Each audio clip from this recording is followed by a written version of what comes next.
Wouten, come my woods. Emma on the beat. Wani, why you out and young guardian Kabawanen? By Nakaneti go, by Nakaneti go. We you out and young guardian Kabiawanen. By Nakaneti go, by Nakaneti go. I don't ya believe, Jambi, Jitka, Kachan Wouten. Dorian Janica, Dobar can do joke. Tang quite Kapulda, Il Pam one cut away correct. Way to char. One good canet will Diaga Palang. Don't be Christian Willing, Ganet and all go away to a jar. Yendon quest to lay do Likada one. Can't you connect when we can walk and come I good. Bek malengnya long marial kanejwa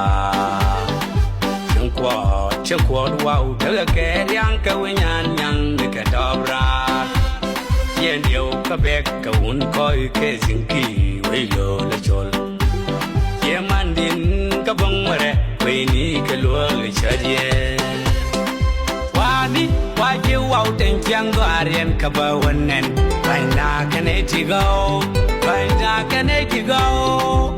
We you out and young guardian Kabia one end. Find out can it go? Find out can it go? And wajal, we can walk in. The Baldolia in the Wunki, here my jargon and one car. Or guide you, yet and Petigualia, young or a canero to go, Yak we can yai.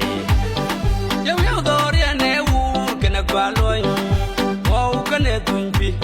Yet to tell a gar, Padul, Bugalek, a cheer to die. Yengarke, you cabar wet. Yamat, Kadai, Kaduru, Matura, Wikiamat, Yangal Gang, Garatu, Wikalwari, Kawinya Bill. Why you out and young guardian Kabawanen?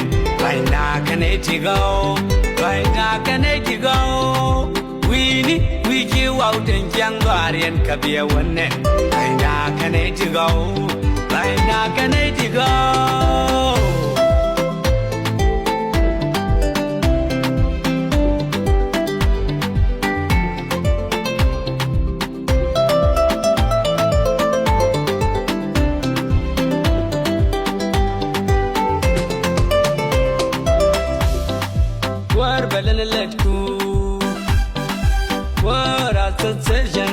Community God wow.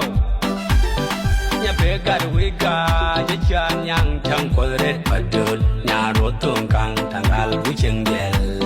Nan jeu tut kai bangwang samwel gai tu yang ya dil gwed yang kaye. Wa go de wika jike tilat gana dora kan. Wol galwa dola. Honorable John Gayo General Jamil Guchan Pot Galwari Galwali Gudio Ya point Bolur Palang Kere with that bell guy wall Honorable Paul Biljol Jamil Roy Long Tamming Tweel Bulok Pen Queen Kerjo Pal Mayel Tamming Tweel Yamai Guchan James Yakan Dop Kia David Topot Mun joy chol de you Bangka Widang Bai Lualam Bang Tong Ye Polka Jo Garang Wani Why you out and young guardian Kabawanen Bai Nakaneti go Bai Nakaneti go We you out and young guardian Kabiawanen Bai Nakaneti go Bai Nakaneti go